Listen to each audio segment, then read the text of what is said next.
Noite. Tarde. Então, ó. Deixa eu só avisar a galera que agora eu tô certo.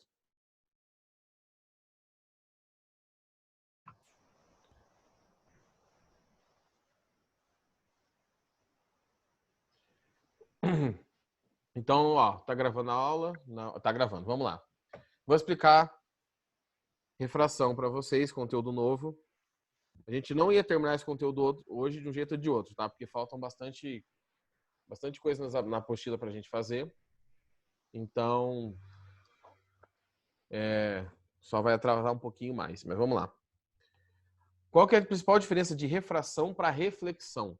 Eu já comentei cada um desses fenômenos rapidinho lá no começo do ano, tá? Quando a gente estava lá no colégio ainda. A refração é quando a gente tem a alteração do meio de propagação. Tá? Isso serve para qualquer onda. Serve para a luz, serve para o som, mas aqui a gente vai tratar da luz, tá bom?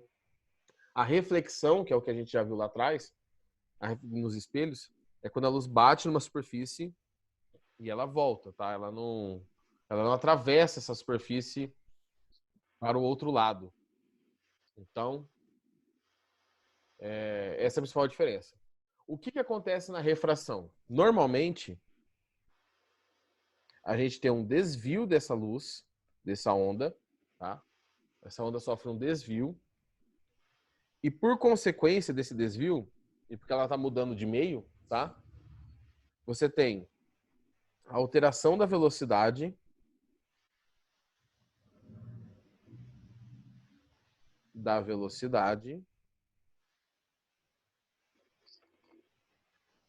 e do comprimento de onda.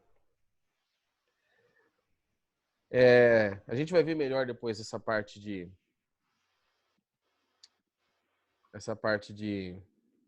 ondas, da equação da onda bonitinha, mas basicamente uma onda, a gente pode escrever um comportamento de uma onda assim, ó, velocidade é lambda f, onde f é frequência, e aí eu acho que eu já falei isso umas 1000 vezes para vocês, senão essa é a primeira das milésimas. A frequência, ela é fundamental. Então, o que diferencia as ondas é a frequência. O ultrassom para o infrassom, para o grave, para o agudo, a luz vermelha da luz roxa, da luz amarela, é a frequência. Então, a frequência nunca vai ser alterada nesses fenômenos mais simples. O comprimento de onda é o tamanho dessa onda, né? Então, eu tenho aqui esse comprimento de onda aqui. Comprimento de onda. Um comprimento de onda grande, um lambda grande, significa que a onda tem mais ou menos essa cara aqui, ó.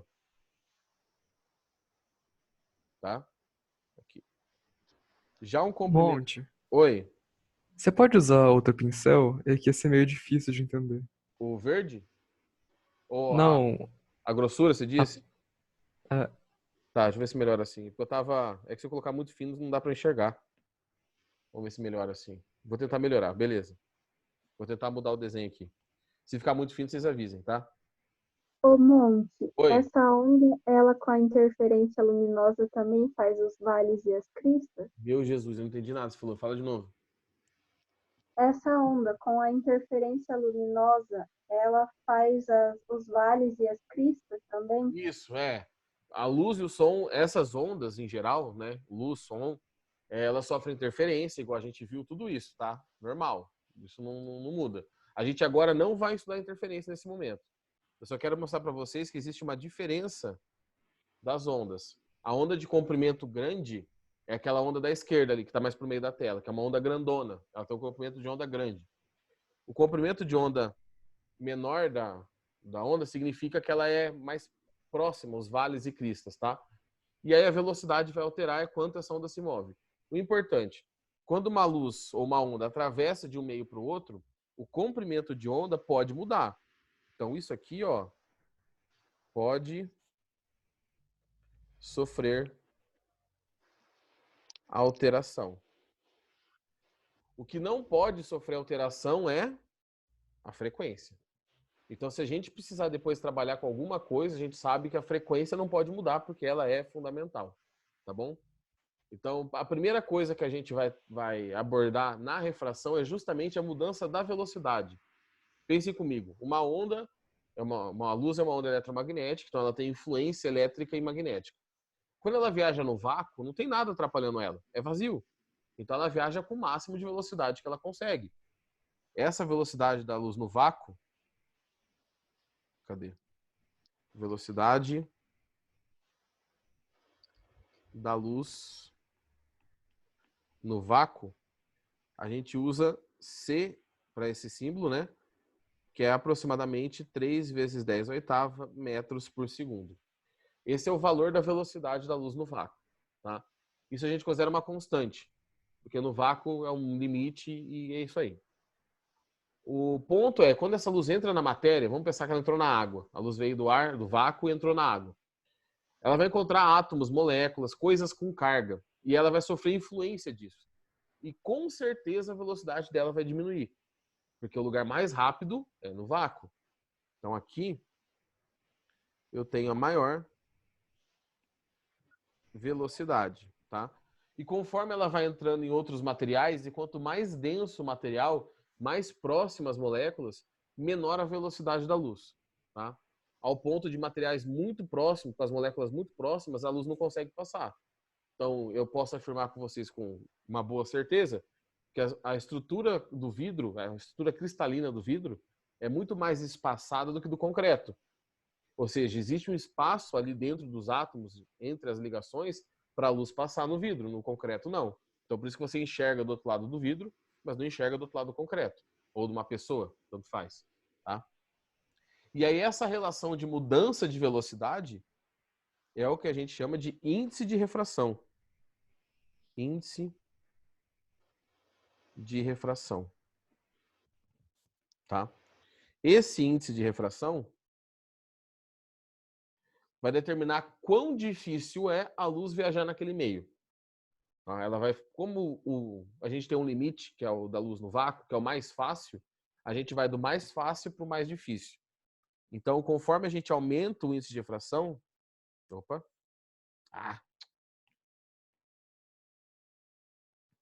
quanto maior o índice de refração, oh Jesus, refração, deixa eu ver se não cortou lá, índice de refração tá menor a velocidade da luz no meio. Então, é bem simples calcular o índice de refração. Como que a gente calcula esse índice? Bom, o índice de refração, N, é igual a C sobre V. É assim que a gente calcula o índice de refração. Onde N é o índice de refração, C é a velocidade da luz no vácuo, né? No vácuo, a gente já sabe o valor, está aqui em cima, 3 vezes 10 à oitava. E V é a velocidade da luz no meio, tá bom? Que você está estudando, no ar, no vidro, no acrílico, no óleo, qualquer lugar, tá? Então, a velocidade da luz no meio. Aqui eu não vou Monte, colocar... Oi, você vai voltar naquela tela depois? na Pra gente anterior? terminar de copiar? É. Se vocês quiserem, como eu vou colocar gravada essa aula aqui, se vocês quiserem, depois vocês podem pegar o arquivo gravado e dar uma olhada, Ah, tá. tá? Entendi, desculpa. Não, tranquilo. Pessoal, qualquer coisa é só chamar mesmo, viu? É pra isso que vocês estão aí. Bom, eu não vou colocar unidade, porque você pode usar qualquer unidade para velocidade.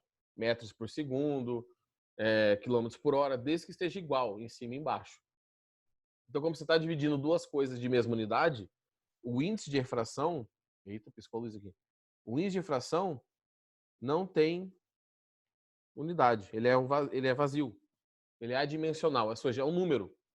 Tá? Então vai ser n igual a 5, n igual a 2, não sei quanto. Tá? Temos uma informação também oculta nessa divisão. Que informação é essa? Se a maior velocidade possível é a velocidade da luz no vácuo, é c, significa que a parte de cima da razão, da divisão, é sempre maior que a de baixo.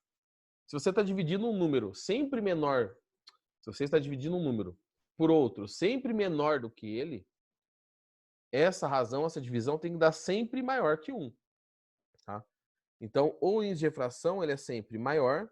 Eu vou colocar igual se você usar o vácuo, né? Professor, Oi. mas a velocidade da luz no vácuo não vai ser sempre aquela que você passou? Isso, 3 vezes 10 oitava. Então, não vai mudar ali no C, não é? Então, o C não vai mudar, mas o que está embaixo muda. Né? Porque Ah, se eu tá. analisar o vidro, vai ter um valor, se eu analisar a água, vai ter outro valor. E como esse valor de baixo, esse V, deixa eu fazer aqui, ó. Deixa eu escrever aqui. Porque V é sempre menor que C. Tá? Então, se V é sempre menor que C, o índice de refração tem que ser sempre maior que 1. A única exceção que vai dar 1 é no caso do... Se você comparar vácuo com vácuo, que não faz sentido. Tá? Então, a gente volta naquela definição. Quanto maior o N, tá? Se eu tenho um índice de refração maior... Cadê? Vou pegar essa cor aqui. Se eu tenho um maior N, eu tenho um menor V. São grandezas inversamente proporcionais. Tá bom? E aí você vai calcular o índice de refração para cada substância. Ah, tá, professor, mas para que eu vou fazer isso? Para que eu vou calcular índice de refração? Porque você vai usar este índice de refração para depois descobrir o que acontece com a luz quando ela atravessa. Se ela vai sofrer desvio, se ela não vai, quanto é o desvio, tá? Que é a lei de Snell-Descartes. Tá bom? Então, do índice de refração, a parte mais importante é essa, tá? Eu vou... A outra partinha que é um adendo ali, depois eu gravo e edito nessa aula. Deixa eu fazer um exercício aqui com vocês da apostila. Deixa eu só achar qual que é agora, peraí. É a apostila 1, tá? De vocês. Se vocês quiserem pegar, pode pegar. Na página 217. Deixa eu puxar esse negócio pro lado aqui. Tô. Vamos voltar lá. Então, ó. A gente sabe que o índice de refração é N sobre V, tá bom? E aí ele fala assim nessa questão. O módulo da velocidade da luz em certo óleo é de 2/3 da velocidade da luz no vácuo. Então, ó. Velocidade da luz no vácuo. C igual a C, né? Afinal de contas, a velocidade da luz no vácuo é igual a C. Eu vou usar a letra lá que ele explicou pra gente. No meio V, nesse segundo meio, ele fala que é 2/3 da velocidade da luz no vácuo. 2/3 de C. Não é? Se eu multiplicar por 2/3 o número, eu tenho 2/3 dele. Então, eu tenho essas duas velocidades aí. Podemos afirmar que o índice de refração absoluto, o N. Bom, para calcular o índice de refração, N é C sobre V. O N eu quero. Quanto que vale C? C igual a C, né? Tranquilo. Quanto que vale V? 2/3 de C.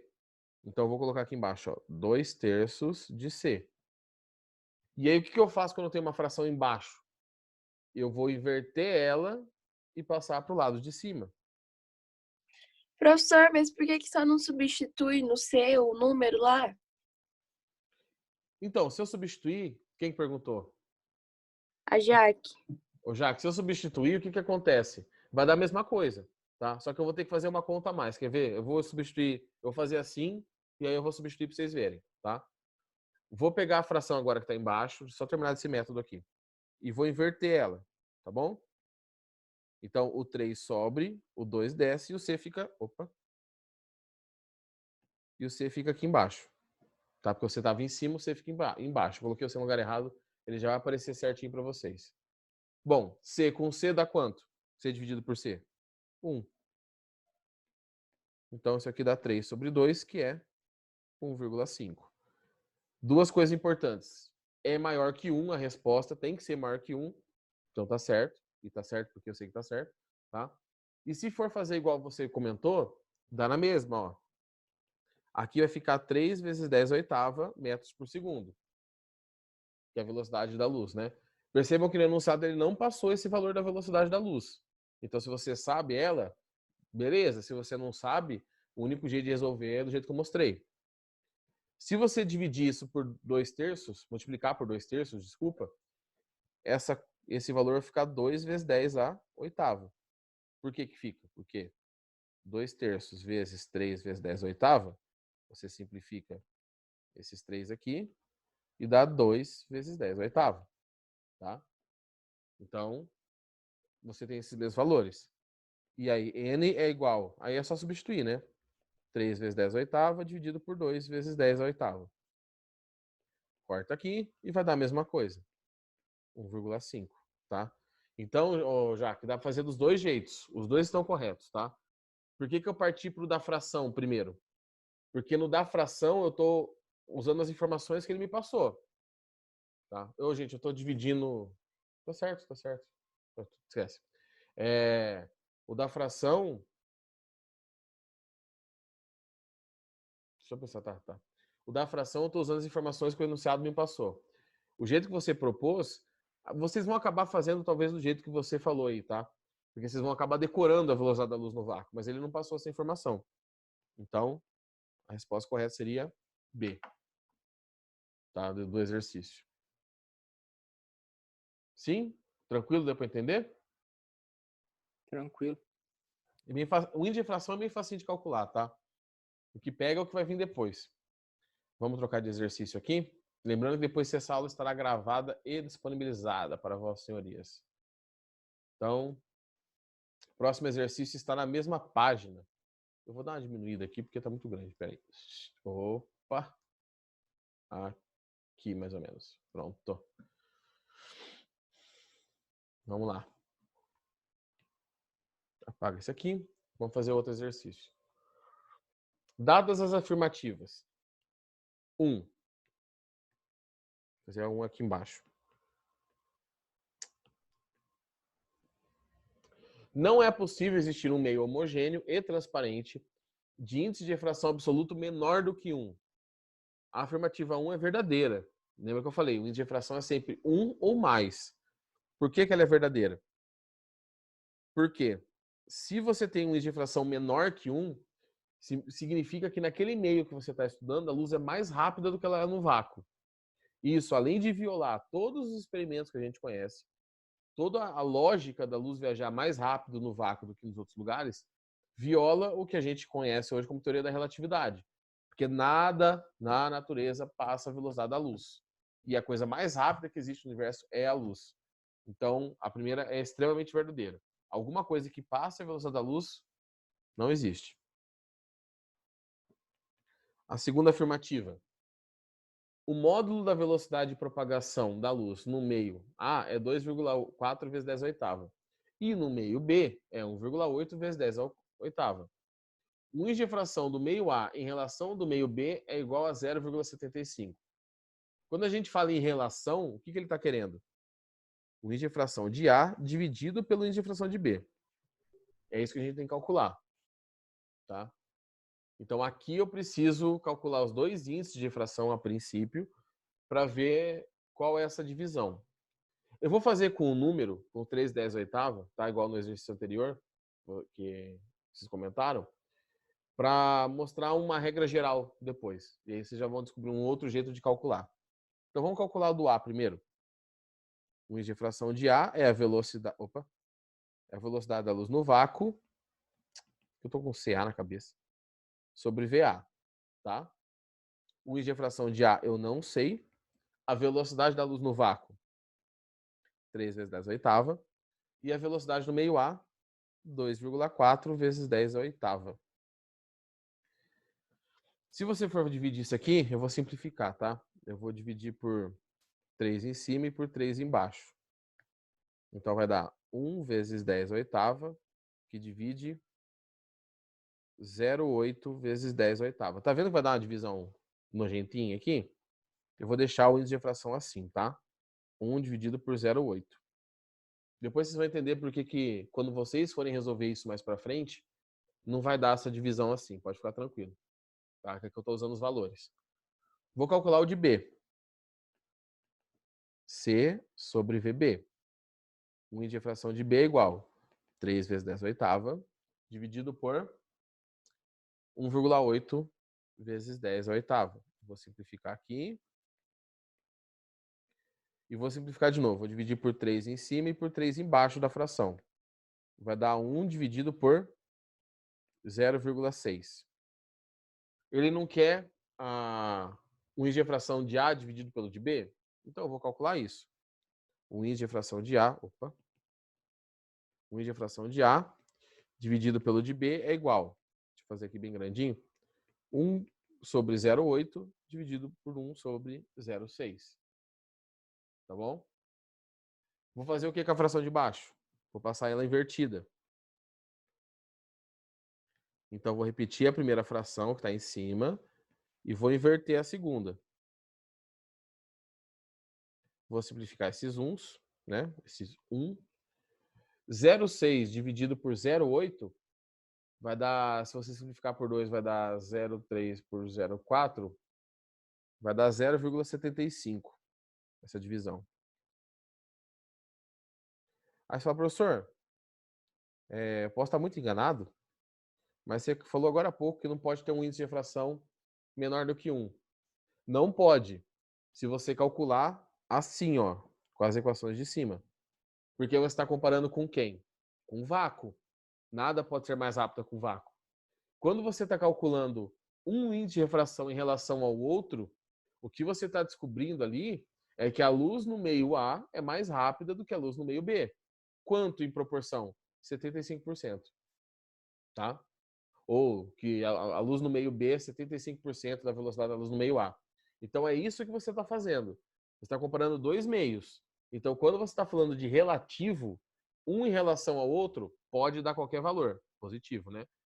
Se você está falando do absoluto, que é aquele meio que a gente usa, C sobre V, aí tem que ser 1 ou mais, tá? Então, nesse caso, a segunda afirmativa também é verdadeira. Sobrando a última, né? Vamos ver a última, antes de eu explicar para vocês como que é o outro método de calcular.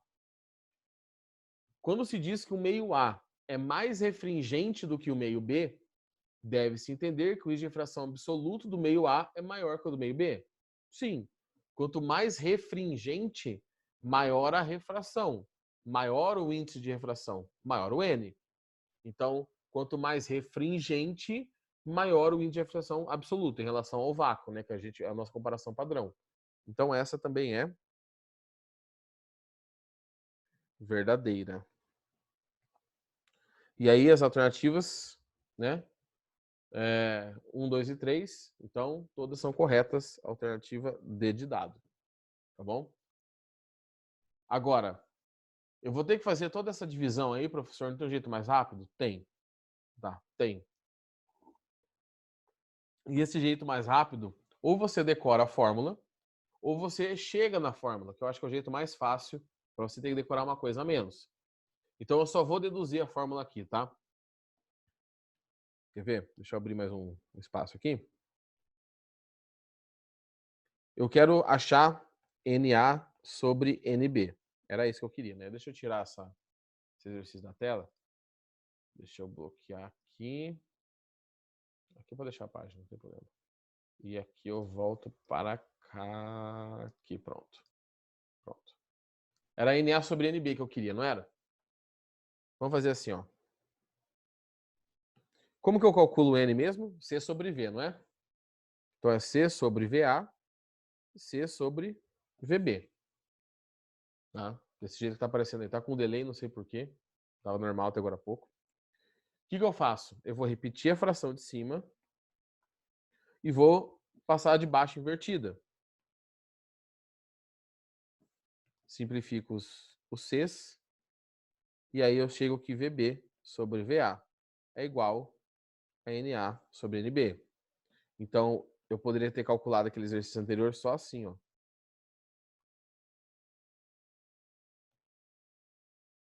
Já dava direto. Ah, então tem que decorar essa fórmula? Igual eu falei, não. É mais fácil você fazer o que eu fiz agora. Ó. Eu fiz 3 passos até chegar na conta. Ele te deu as velocidades, você vai lá e calcula. E pronto, está resolvido. Tá? Então tem que prestar atenção só que é invertido. O NA e NB é igual a VB sobre VA.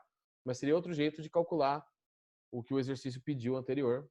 Tá? Do jeito, talvez, eu acho que é bem mais lógico, é mais fácil. Mas você tem que lembrar da fórmula ou deduzir ela. Tá? Isso aqui é o índice de refração absoluto.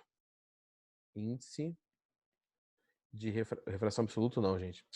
Índice de refração relativo de A e B. Pronto. Esse é outro jeito de calcular, tá? Deixa eu voltar lá. Deixa eu ver qualquer outro exercício. Eu, muito preguiçoso que sou, deixa eu ver um negócio aqui. Ah, não, tá certo. Era pro terceirão. Esse próximo exercício, deixa eu ver. Tá. Cadê? Aqui.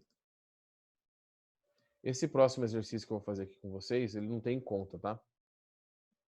Pera, deixa eu ver um negócio. Oh, meu Deus. Tá, aqui. Não, não tem exercício, não. O outro exercício é do conteúdo que eu não expliquei ainda. Então, ó. Deixa eu apagar aqui. Vou voltar para lá. Faltam 5 minutinhos para dar o horário da aula. E agora as aulas são tudo encavaladas. Então é o seguinte. Eu só vou começar explicando para vocês o que eu vou mandar na gravação, tá? O que eu vou mandar para vocês na aula, que vocês depois vão assistir, tem que dar um tempo aí que eu tenho que editar a aula, mas hoje, até às 8 horas da noite, tá lá. Vocês verem até a semana que vem, que eu vou continuar da onde eu parei na gravação, tá? Vocês assistam a aula a partir do momento que vocês não viram mais, porque acabou o nosso horário. Com esses índices de refração, a gente consegue agora fazer o quê? Descobrir como que a luz vai desviar, como que ela se comporta. Então, não só em relação à velocidade. Então, quando eu tenho a refração acontecendo, eu tenho algo mais ou menos assim, quer ver? Vamos pensar na aguinha de novo lá. Ô, Monte, onde Oi. você vai mandar a aula? No grupo ou no... Eu vou mandar no Classroom, porque no grupo não vai caber o arquivo, tá? Ah, tá. Senão eu até mandar. Então aqui eu tenho o que era para ser a água. Estou pintando aqui, tá bom? Do mesmo jeito da reflexão, o importante para a gente é o ângulo em relação à normal. Então eu vou pegar aqui a normal, o ângulo de 90, daqui a pouco vai aparecer a reguinha aí, então eu estou fazendo certinho o ângulo de 90. Opa. Tá, então certo. Oh, meu Deus. Aí. Então temos aqui um ângulo de 90. Tá? E eu tenho uma luz incidente. Eu vou falar que aqui em cima eu tenho ar e aqui embaixo eu tenho água. E eu vou afirmar para vocês que é verdade que o índice de refração do ar é menor que o da água. Vou colocar assim, ó, água e ar. Isso significa o quê? Isso significa que a velocidade da luz é maior no ar. Quanto menor o índice de refração, maior a velocidade. Então eu sei que a velocidade da luz no ar é maior do que na água. Tá? São grandezas inversamente proporcionais. E aí o que acontece? Quando a luz chega nessa separação, ela vai sofrer um desvio. Então tem aqui a luz chegando, tá? Naquele ponto. Ela está chegando ali, tá? Esse raio de luz. Ele forma um ângulo com a normal. Lembra que é sempre a normal que nos interessa aqui. Que é esse ângulo de incidência, I. Tá? Que já vai aparecer aí para vocês. E aí, quando a luz passa, ela vai sofrer um desvio. Como ela está indo para o meio mais lento, ela vai acabar aproximando da normal. Então, eu vou deixar a primeira régua aparecer para vocês. Ó. O caminho dela, se não tivesse nada, seria esse da régua. Tá? Mas como ela vai para o meio mais lento, ela acaba aproximando. Então, acontece isso aqui. Ó, como a régua fica mais próxima. Eu vou girar a régua aí. Como a régua fica mais próxima da normal. Então, a luz sofre a refração. E a gente tem agora um ângulo que eu vou chamar de ângulo de refração. Vai aparecer aí o R para vocês. Existe um método de igualar não, né? De prever qual é esse ângulo. Então, se eu sei os índices de refração e sei o ângulo que a luz chega, eu sei o ângulo que a luz é refratada. E aí você consegue prever o que vai acontecer com a luz, tá? Para isso, a gente vai usar o que é conhecido hoje como lei de Snell-Descartes. Ui, ficou apertado, mas você foi. Acho que coube. Não, certinho, tá? Na verdade, o primeiro a formular a lei de Snell-Descartes não foi nem o Snell nem o Descartes, tá? Para ser justo. Foi um árabe, o Al-Hazen, lá, foi o primeiro cara a formular essa lei. Mas como quem conta a história basicamente são os europeus, né? Então ficou com 2 europeus aí o título. Mas isso aí vai ficar para aula gravada, que eu vou mandar para vocês, tá bom? Porque eu fiz caca hoje, troquei os horários de aula. Pessoal, antes de sair, todo mundo manda um ponto no chat aí para eu saber quem estava na aula, fazendo favor. Manda qualquer coisa escrita no chat aí, tá? Que eu vou considerar como chamado. Eu terminei de corrigir lá as atividades de vocês semana passada. Eu não mexi no site ainda, tá? Eu tô na loucura aí com um monte de coisa pra fazer, mas assim que der eu posto lá bonitinho. Mas em geral vocês não foram mal, não. Certo? Professor, aí que eu escrevi agora. Oi? Não, nada. Pronto. Se vocês tiverem alguma dúvida, gente, pode mandar no WhatsApp, pode mandar no Classroom, preferencialmente. Tá? E assim que eu terminar de editar tudo certinho, eu mando lá upa a aula e mando para vocês avisando que tá no Classroom. Beleza, galera? Então, ó, até a semana que vem. Vou dar mais 1 minuto aí para quem não mandou ponto, hein? Senão vai ficar com falta. Tchau, professor. Falou, gente. Falou. Semana que vem eu acerto o horário. Pode ficar tranquilo.